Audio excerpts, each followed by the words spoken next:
Hello and welcome back to Life with No Breaks. I'm Juanetta, your host, and today, listen, there's no set topic, no structured agenda, just real talk. And if you've been paying attention to the state of affairs here in the United States, then you already know why this is going to be one of those real talk episodes. It's been a whirlwind this past 2 weeks. A straight up nonstop back-to-back mess. And I don't even have to go into too much detail for y'all to understand where I'm coming from. But let me be honest about something real quick. I didn't want to talk about this. I wanted to stay in my lane and focus on my goals and push forward. I did not think in any way, shape, form, or fashion that what we've here in the United States have experienced over the past 2 weeks that it would happen, but it is. And after scrolling through TikTok, Facebook, and other social media sites, I realized that we as Americans are all feeling this. I see several types of people that are out there, those that are fearful, those that are enraged, confused, trying to piece everything together with wild conspiracy theories. And then there's someone like me who has a general idea what's happening, but just sitting back and thinking, how is this really going to play out? Because that's where I'm at, really. At first, I was upset and, trust me, quite frustrated. It felt like every second there was some breaking news about another decision being made that was going to impact us Americans. One thing after another. But you want to know the real gut punch? That memo about pausing federal grants and loans, including those tied to Medicare and other essential programs.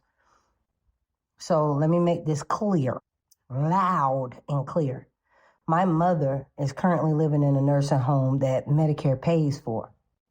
She cannot afford to pay for a nursing home or even housing on her own. If that federal judge hadn't stepped in to put a halt on what was happening, I would be sitting here in full breakdown mode trying to figure out what to do with my mom. And don't get me wrong, I love my mom and I am willing to take care of her, but I also have to look at what reality is for me.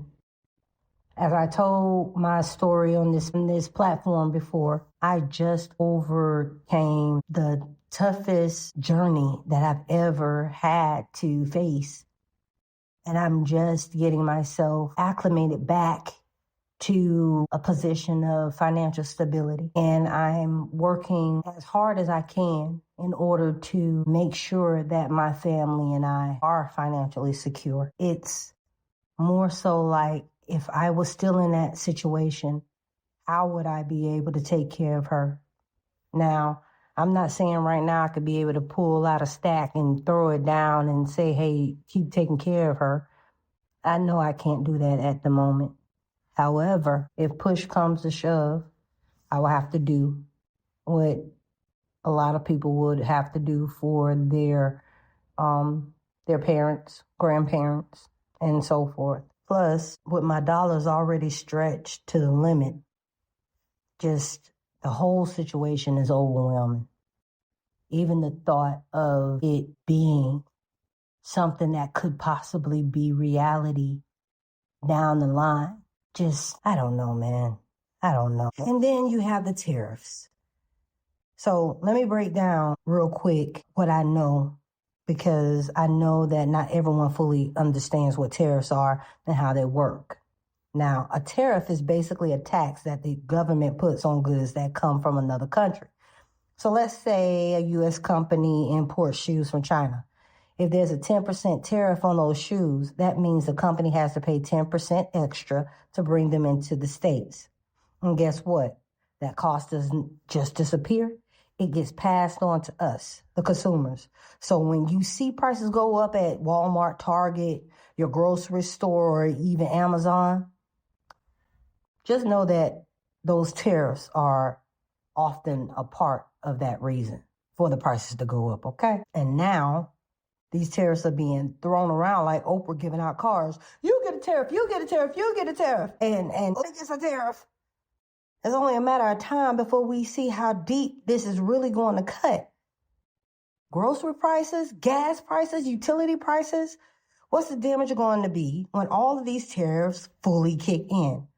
Are we talking a couple of dollars extra per item at checkout? Or are we about to see every single thing shoot up to insane levels? That's where my brain goes. And I am a professional overthinker, so honey, the rabbit hole goes even deeper than that for me. And this brings me to another thing I have to acknowledge. I never wanted to believe that something like Project 2025 could actually happen. Like, really, who in their right mind would do? That's my opinion. I'm going to hold off on that one. But here we are, watching parts of it unfold. A lot of people, including the president himself, dismissed it like it was just some hypothetical blueprint, and yet move after move is lining up with that very document. That is the scary part. Now, let's put this in historical context. Have we ever seen a president go this extreme in such a short period of time? Presidents throughout history have made controversial executive decisions, but nothing quite like this. You had FDR's New Deal, which expanded government programs massively, but that was done to help people during the Great Depression. You had Nixon's price controls and Reagan's economic policies, but again, those were drawn out over time, debated, and adjusted. But this is executive orders and economic upheaval at breakneck speed, like, for real. So the question is why?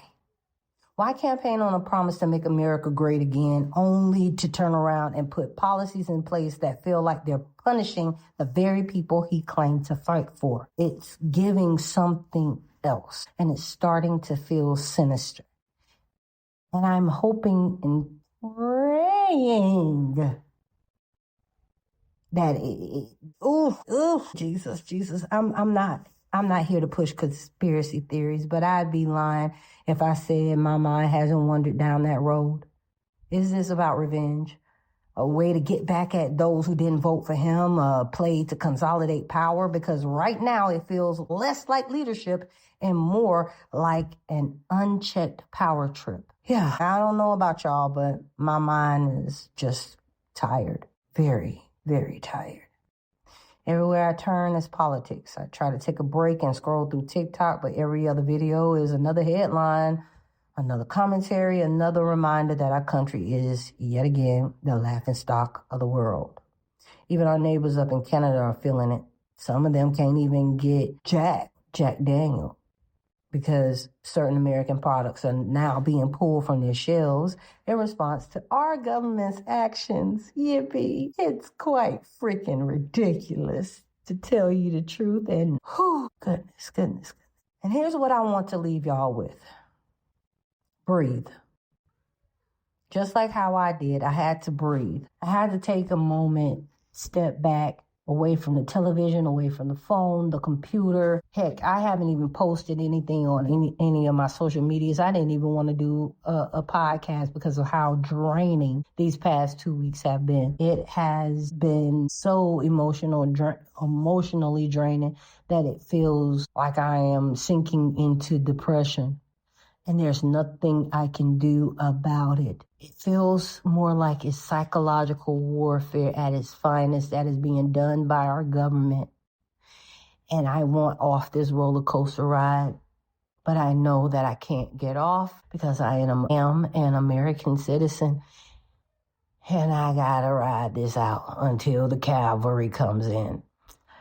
And I don't know who the cavalry will be at this moment in time. So all I can do is breathe. With every news article, breaking news story, I have to breathe. I have to pace myself, brace myself, and breathe. And that's what I want to continue to tell people. And that's what I've been telling people on TikTok, is to breathe. I know the panic is setting in. I know the fear is creeping up, But if we let that take over, we won't be able to think straight. Not at all. The best thing we can do right now is stay aware, stay informed, and start preparing. Not panic, prepare. That means paying attention to where your money is going, looking into ways to cut costs, and figuring out how to keep yourself and your family secure in the midst of all of this madness. Because at the end of the day, no matter what side of the political spectrum you fall on, this is affecting all of us. This isn't just a Democrat problem or a Republican problem. It's an American problem. And the only way we're going to get through this is by sticking together. Let's put all of the crazy to the side, the racism, the colorism, all the isms. We got to come together. Because I even know that the people who voted for him, I know probably a lot of them are just sitting back like, this is not what I voted for. And even though a lot of people are going around saying, I told you so, I'm not trying to say that. But what I will say is, despite where we are at this moment in time and in history, we really do need to band together in order for us to be able to overcome what's going on. Because like the president said, this thing is going to hurt. We just don't know how long this thing is going to hurt. We don't know if what's going on is going to sink us into a recession or a depression. We don't know how this is going to work. But instead of panicking and overthinking, prepare. Be prepared to do the work so that if anything comes down or when things start popping off, at least you know that you have something set aside so that your family can survive. And that's where I am mentally, preparing and making sure that panic doesn't seep in and overtake me, because like I said, I'm an overthinker. I'm an overthinker by design, and I keep my anxiety at bay by praying and trying my best to stay as positive as I possibly can. No buts, just remaining as positive as I possibly can so that I won't fall into the trap of getting into arguments with someone else, or my focus is so on what's going on in the world that I am caught up. Like right now, I'll say no.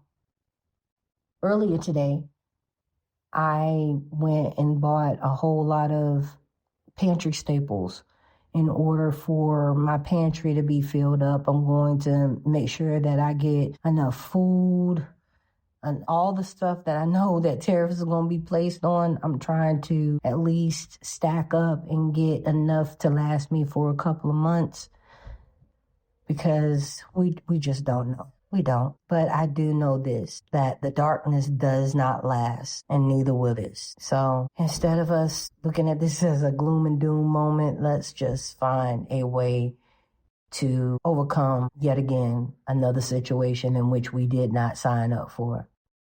Let's do what we can, and let's stay or keep our spirits as high as we possibly can. And that's my time, y'all.